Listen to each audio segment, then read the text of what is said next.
Hello dear buddies, how are you? I hope you all are great. Welcome to Pranay's Jeep. It's me Pranay.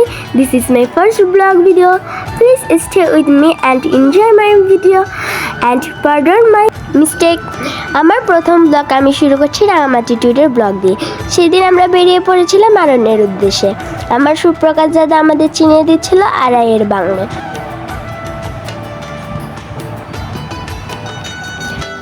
তারপর আমাদের গাড়ি চলে এসেছিল, আমরা আস্তে আস্তে গাড়ির দিকে চলে যাচ্ছিলাম। তারপর আমরা গাড়িতে চলে এসেছিলাম, আমরা সবাই গাড়িতে উঠে আরণ্যের উদ্দেশ্যে রওনা হয়ে গেলাম।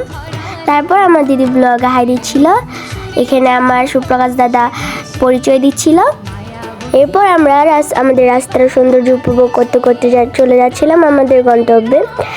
আর রাঙামাটিতে যেদিকেই দেখায় পানি আর পানি। যাওয়ার পথে রাস্তার দুই পাশে পানিগুলো দেখে আমার খুব ভালো লাগে এবং ভয় লাগে। খুবই সুন্দর রাঙামাটি শহরে, আসলে রাস্তার দুপাশে শুধু পানি আর পানি, দেখে অপরূপ লাগে। এরপর এই যে রাস্তার পাশে মাঠে অনেক ছেলেরা খেলছিল। এই যে কৃষ্ণচূড়া ফুলটা দেখতে অনেক বেশি সুন্দর লাগছিল আমার, তাই একটু ভিডিও করে নিলাম। এটা হচ্ছে রাঙামাটি শিশু পার্ক, আমরা যাওয়ার সময় ওখানে যাব। এই যে আবারও পানি, যেদিকে তাকাই সেদিকে শুধু পানি আর পানি, রাঙামাটিতে শুধু পানি আর পানি। এরপর প্রাকৃতিক সৌন্দর্য উপভোগ করতে করতে আমরা আরণ্যের পাশাপাশি চলে এসেছি, কাছাকাছি চলে এসেছি।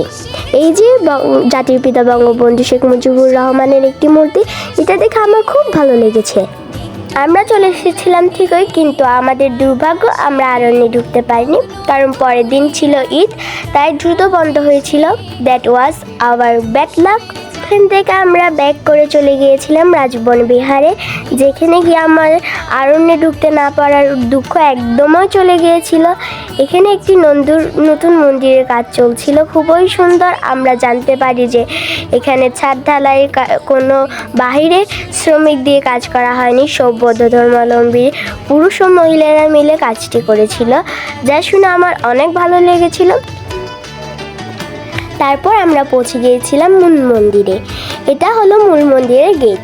এখানে জুতা রাখার সুব্যবস্থা আছে, যাতে করে কারো প্রবলেম না হয়। তারপর আমরা ঢুকে গেলাম বিহারের ভিতরে।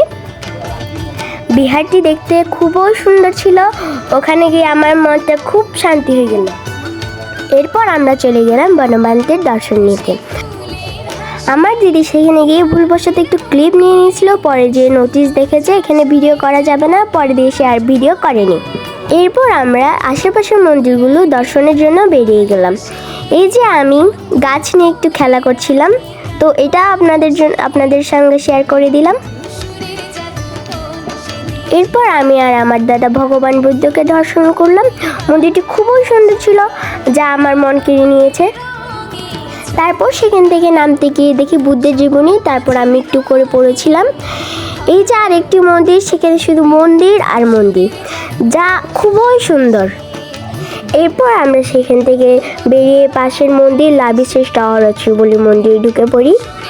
তো আপনাদের সঙ্গে এগুলো শেয়ার করতে আমার অনেক ভালো লাগছিল। এখানে আবার মন্দিরের কাজ, তো এখানে এদিকে সামনে গিয়ে হচ্ছে স্বর্গঘর। এখানে 7 তলা বিশিষ্ট একটি স্বর্গঘর ছিল, এখানে এক একটি স্বর্গঘরের নাম দেওয়া ছিল, যা দেখতে খুবই সুন্দর।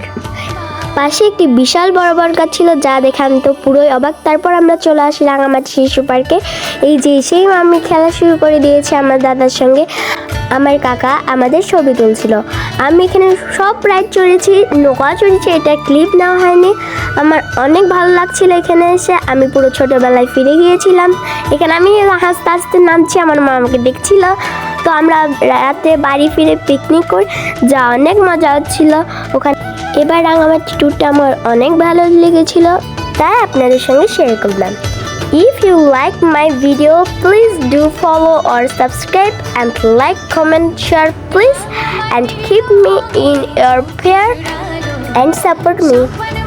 Tata dear buddies, love you so much. Sorry, আমি একটা কথা বলতে ভুলে গিয়েছিলাম। এখানে যে বনভান্তে আছে তাকে দেহত্যাগের পরেও 7-8 বছর ধরে মেডিসিনের দ্বারা রেখে দেওয়া হয়েছে। আপনারা চাইলে এখানে ঘুরে আসতে পারেন, আপনাদের মন খুবই ভালো হয়ে যাবে।